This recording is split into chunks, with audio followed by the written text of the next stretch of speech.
पंजाब के बारे में पढ़ते हैं। पंजाब भी एक हाईली सेंसिटिव कहा जाता है इसको, हाईली सेंसिटिव मतलब तुरंत यहाँ पे खून खराबा हो जाता है, यहाँ पे कोई भी डरने वाला होता नहीं है, ठीक है।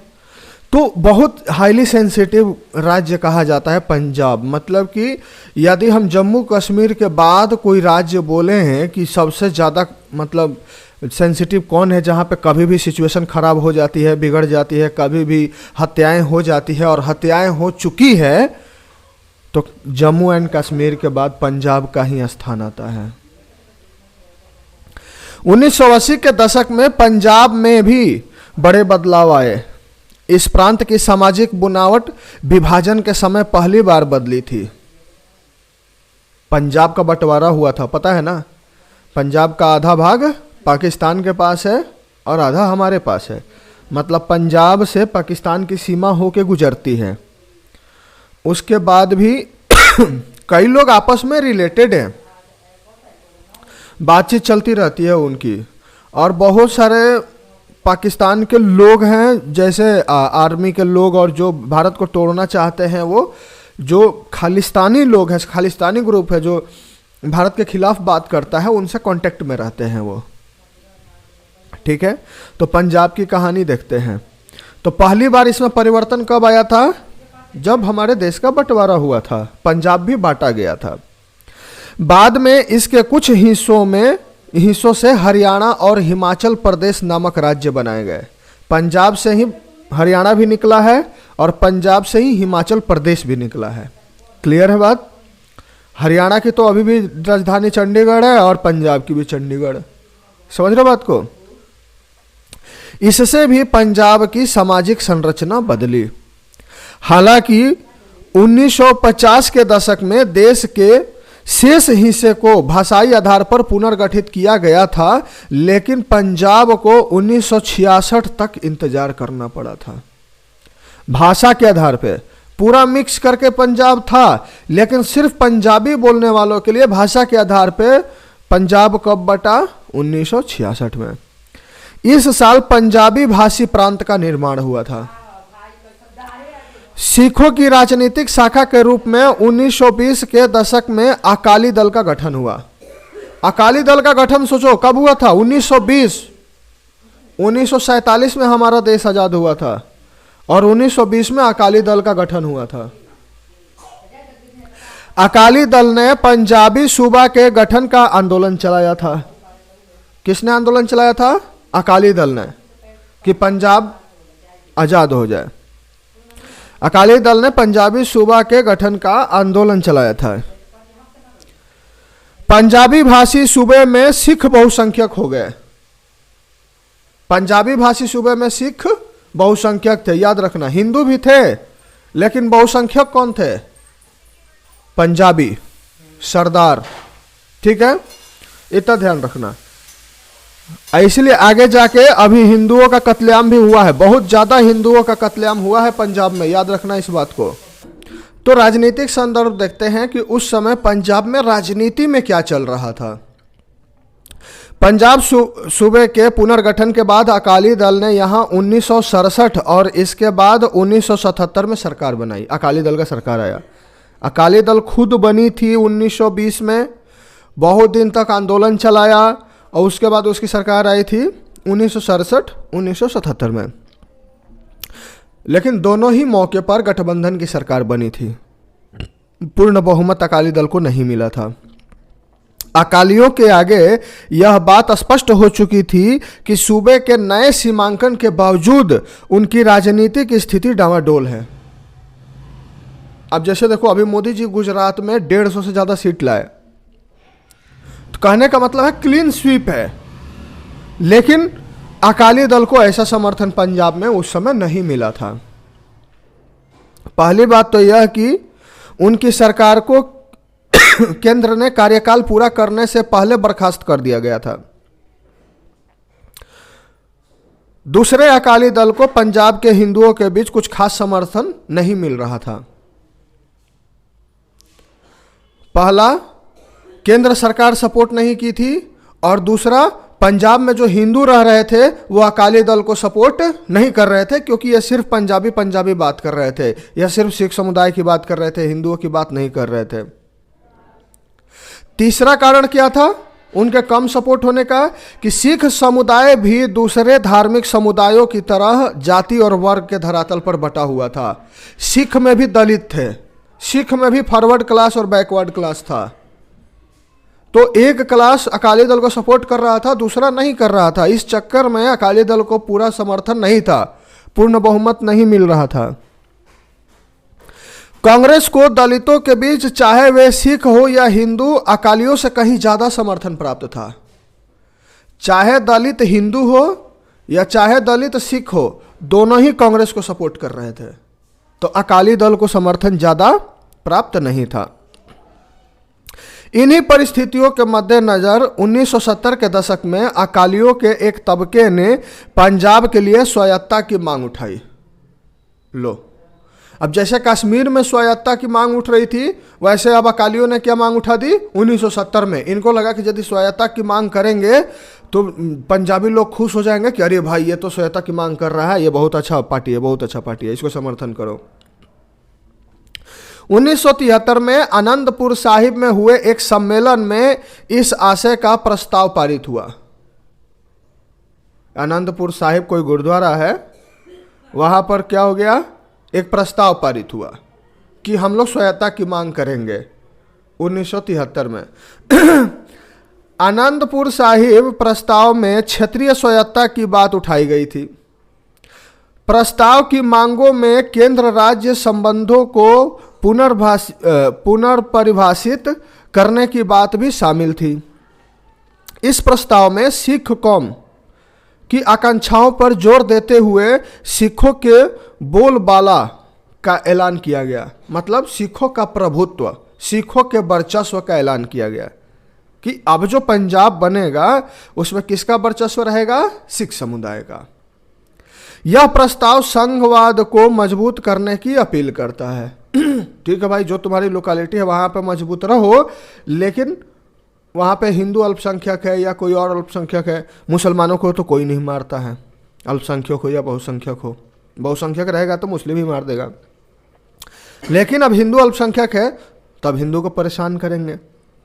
लेकिन इसे एक अलग सिख राष्ट्र की मांग के रूप में भी पढ़ा जा सकता है। इन्होंने कुछ ऐसे डिमांड उठाई थी जिसे तुम कह सकते हो कि इनडायरेक्टली ये अलग सिख राष्ट्र की मांग कर रहे थे। आनंदपुर साहिब का प्रस्ताव का सिख जन समुदाय पर बड़ा कम असर पड़ा। लो, सिख समुदाय ने सीरियस नहीं लिया इस बात को कि अकाली दल ने बहुत वो कर रही है, हमारे लिए काम कर रही है। कुछ साल बाद जब 1980 में अकाली दल की सरकार बर्खास्त हो गई तो अकाली दल ने पंजाब तथा पड़ोसी राज्यों के बीच पानी के बंटवारे के मुद्दे पर एक आंदोलन चलाया। जब अकाली दल की सरकार बर्खास्त हो गई तो पानी को लेकर अब आंदोलन चला दिए। मतलब राजनेताओं का एक टेंडेंसी हो जाता है ना कि लोगों को उलझाए रखो किसी न किसी मामले में कि हम कुछ कर रहे हैं, हम पंजाब के लिए कर रहे हैं, हम तुम्हारे लिए कर रहे हैं, हमें वोट दो। अरे समर्थन नहीं मिल रहा है, कहीं ना कहीं प्रॉब्लम है तुम्हारे अंदर। धार्मिक नेताओं के एक तबके ने स्वायत्त सिख पहचान की बात उठाई। अब वहाँ धार्मिक नेता भी हैं, ये राधा स्वामी और तमाम लोग गुरु लोग होते हैं ना, तो धार्मिक नेताओं के कुछ लोगों ने पहचान उठाई कि भाई सिख को स्वायत्त मिलना चाहिए, सिख को वर्चस्व मिलना चाहिए, सिख अपना सिस्टम थोड़ा अपनी मजबूती से चलाएगा। कुछ चरमपंथी तबकों ने भारत से अलग होकर खालिस्तान बनाने की वकालत की। कुछ कट्टर जो चरमपंथी थे, मतलब कि जो क्या बोल सकते हो, आतंकवादी टाइप के बोल सकते हो हमारे लिए, वो कह रहे थे कि हम खालिस्तान बनाएंगे जी, हम भारत के साथ रहेंगे ही नहीं। और ये सारा प्रोपेगेंडा किसका था, पाकिस्तान का था। पाकिस्तान 1971 में टूट गया था तो वो भारत से बदला लेने के लिए सिख समुदाय को क्या किया था, भड़काया था। क्या भड़काया था कि तुम भी अलग खालिस्तान की मांग करो और इंडिया इससे परेशान होगा तो उसको अच्छा लगेगा। समझ में आया? अब देखो, तो खालिस्तान की डिमांड उठी। भिंडरेवाला करके एक थे जो इंदिरा गांधी के पाले पोसे बहुत बड़े डॉन थे, उन्होंने ही आवाज़ उठाई थी और बहुत ज़्यादा कत्लेआम भी हुआ था। पहले तो बहुत ज़्यादा हिंदुओं को मारा गया वहाँ पे, बाद में इन्होंने खालिस्तान की डिमांड उठा के गोल्डन टेम्पल पर कब्जा कर लिया। तो वहाँ से देखते हैं हिंसा का चक्र कैसे कैसे था। जल्दी ही आंदोलन का नेतृत्व नरमपंथी अकालियों के हाथ से निकलकर चरमपंथी तत्वों के हाथ चला गया। उसी बात को अकाली दल ठंडे दिमाग से कर रहा था, लेकिन उसी बात को वो गर्म दिमाग से करने लगे, हथियार के जोर पे करने लगे, गोला बारूद खून खराबा वाली बात करने लगे कि हम लड़ेंगे जी, नहीं तो हमारा खालिस्तान अलग दे दो, कर दो। अब यहाँ ये बात है कि इनका तरीका अलग था, लेकिन जो अकाली दल कह रहा था वही ये भी कह रहे हैं, और आंदोलन ने सशस्त्र विद्रोह का रूप ले लिया। अब ये लोग हमला करने लगे। उग्रवादियों ने अमृतसर स्थित सिखों के तीर्थ स्वर्ण मंदिर में अपना मुख्यालय बनाया। हेड ऑफिस कहाँ बनाया? Golden temple, Amritsar. और स्वर्ण मंदिर एक हथियारबंद किले में तब्दील हो गया। उसके चारों तरफ सिपाही तैनात हो गए जो इनके आतंकवादी लोग थे, और चारों तरफ से स्वर्ण मंदिर को एक मजबूत किला बना के उसमें सुरक्षित ये अपना प्लान चलाने लगे कि कैसे आंदोलन करना है, कैसे लड़ाई करनी है। 1984 के जून माह में भारत सरकार ने ऑपरेशन ब्लू स्टार चलाया। इंदिरा गांधी ने सेना को आदेश दिया कि जाओ और उसको जिंदा मत छोड़ना, एक एक बंदे को जिंदा मत छोड़ना जो गोल्डन टेम्पल में घुसे हुए हैं।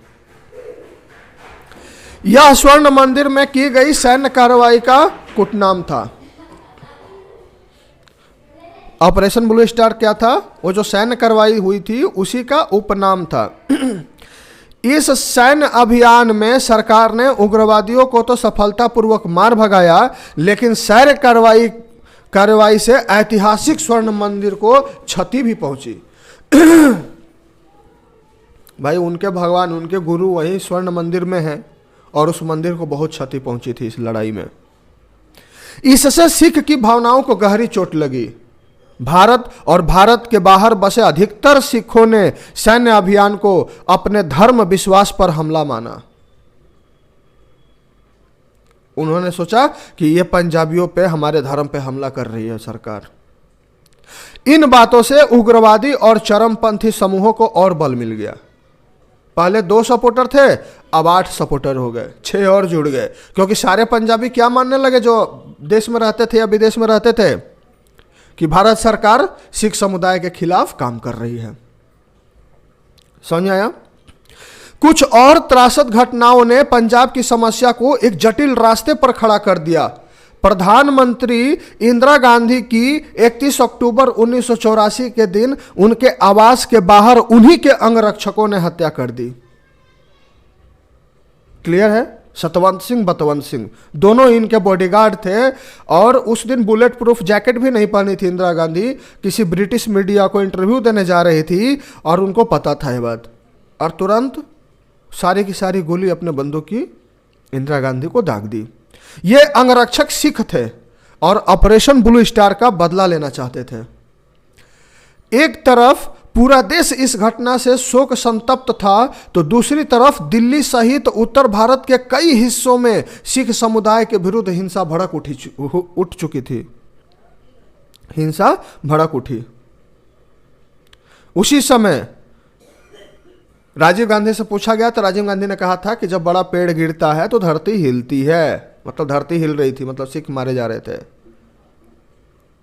और अमिताभ बच्चन ने क्या कहा था कि ये राजीव गांधी की मां की मौत नहीं है, ये पूरे भारत की मां की मौत है, मतलब पूरा भारत बदला लेगा। तो किसी ने सहानुभूति नहीं दिखाई। सब लोग इस बात को लेकर टेंशन में थे कि उनकी हिम्मत कैसे हुई कि इंदिरा गांधी को मार दिया, भारत की प्रधानमंत्री को मार दिया। यह हिंसा कई हफ्तों तक जारी रही। 2000 से ज्यादा की तादाद में सिख दिल्ली में मारे गए। यह सरकारी आंकड़ा है, किताब में पढ़ाने के लिए, कि बच्चों को बहुत ज्यादा टेंशन ना हो जाए जो बच्चे पढ़ेंगे। बहुत मारे गए थे सिख। देश की राजधानी दिल्ली इस हिंसा से सबसे ज्यादा प्रभावित हुई थी। कानपुर, बोकारो और चास जैसे देश के कई जगहों पर सैकड़ों सिख मारे गए थे। पूरी गाड़ी की गाड़ी खाली करा देते थे। कोई गाड़ी से पूरी सिख फैमिली जा रही है, उनको उतार देते थे और पूरा लाइन में खड़ा कर देते थे, गोली मार देते थे। कईयों को लेडीज के सामने ही गोली मार देते थे। लेकिन फिर अब वही कांग्रेस और सिख एक हो गए। अब वही सिख मोदी को विरोध में आते हैं, किसान आंदोलन कर रहे हैं। कई सिख परिवारों में कोई भी पुरुष न बचा था। कई सिख फैमिली ऐसी थी जिसमें सारे के सारे मर्दों को मार दिया गया था। कोई कमाने धमाने वाला नहीं बचा, कोई परिवार चलाने वाला नहीं बचा, सिर्फ औरत बची थी उस घर में। कई घर ऐसे थे। इन परिवारों को गहरा भावनात्मक आघात पहुंचा और आर्थिक हानि भी उठानी पड़ी। सिखों को सबसे ज्यादा दुख इस बात का था कि सरकार ने स्थिति को सामान्य बनाने के लिए बड़ी देर से कदम उठाया। उस समय सरकार किसकी थी? राजीव गांधी। और उस समय राष्ट्रपति कौन थे? कोई सरदार ही थे। लेकिन सारे सिख सरदार को फोन कर रहे थे, राष्ट्रपति को फोन कर रहे थे। सिखों को क्या परेशानी थी, सिखों की क्या नाराजगी थी? हाँ, जैल सिंह थे राष्ट्रपति उस टाइम, वो सिख ही थे, जैल सिंह। और सारे सिख जैल सिंह को फोन उठा रहे हैं और जैल सिंह राष्ट्रपति होते हुए भी प्रधानमंत्री के आगे मजबूर थे। वो राजीव गांधी को फोन कर रहे थे और राजीव गांधी उनका फोन ही नहीं उठा रहे थे। समझ रहे बात को? तो उन्होंने भी सिखों का फोन उठाना बंद कर दिया, हाथ पे हाथ रख के बैठ गए। अरे राष्ट्रपति के हाथ में पूरी सेना होती है, तुम कुछ तो एक्शन ले सकते हो, राष्ट्रपति शासन लागू कर, कुछ भी। हमें उतना कानून का नहीं पता, लेकिन तुम राष्ट्रपति हो, कुछ तो पावर है तुम्हारे हाथ में। लेकिन सिख ऐसे ही मारे गए, कत्लेआम हुआ उनका। साथ ही हिंसा करने वाले लोगों को कारगर तरीके से दंड भी नहीं दिया गया था। जो हिंसा कर रहे थे लोग, उनको दंड ठीक से नहीं मिला। नया नया प्रधानमंत्री बने थे राजीव गांधी और उनकी मां की हत्या हुई थी, तो उन्हें पूर्ण रूप से बदला लेना था। प्रधानमंत्री मनमोहन सिंह ने 2005 में संसद में अपने भाषण के दौरान इस रक्तपात पर अफसोस जताया था और सिख विरोधी हिंसा के लिए देश से माफी मांगी। सिर्फ माफी मांगी थी बस। 2005 में दंगा कब हुआ था? 1984 में। और 2005 में इन्होंने क्या किया था? सिर्फ माफी मांगी। 1900 अब शांति की ओर। तो फिर शांति कैसे आई? इतना ज्यादा मतलब खून खराबा हो रहा था, अब शांति की ओर कैसे देश चला? फिर 1984 के चुनाव के बाद सत्ता में आने पर नए प्रधानमंत्री राजीव गांधी ने नरमपंथी अकाली नेताओं से बातचीत की शुरुआत की। जो नरमपंथी, जो ठंडे दिमाग से अकाली दल बात कर रहे थे, उनके नेता, उनसे राजीव गांधी ने बातचीत करना शुरू किया। अकाली दल के तत्कालीन अध्यक्ष हरचंद सिंह लोंगोवाल के साथ 1985 के जुलाई में एक समझौता हुआ। किसके बीच? हरचंद सिंह लोंगोवाल और राजीव गांधी के बीच। इस समझौते को राजीव गांधी लोंगोवाल समझौता अथवा पंजाब समझौता कहा जाता है। क्या हुआ था इस समझौते में? समझौता पंजाब में अमन कायम करने की दिशा में एक महत्वपूर्ण कदम था। इस बात पर सहमति हुई कि चंडीगढ़ पंजाब को दे दिया जाएगा और पंजाब तथा हरियाणा के बीच सीमा विवाद को सुलझाने के लिए एक अलग आयोग की नियुक्ति होगी। समझौते में यह भी तय हुआ कि पंजाब, हरियाणा, राजस्थान के बीच रावी ब्यास नदी के पानी के बंटवारे के बारे में फैसला करने के लिए एक ट्रिब्यूनल मतलब न्यायाधिकरण बैठाया जाएगा। पूरा न्याय होगा, पंजाब के साथ किसी भी तरीके की दिक्कत नहीं होगी। पानी का बंटवारा हो या चंडीगढ़ को लेकर बात हो।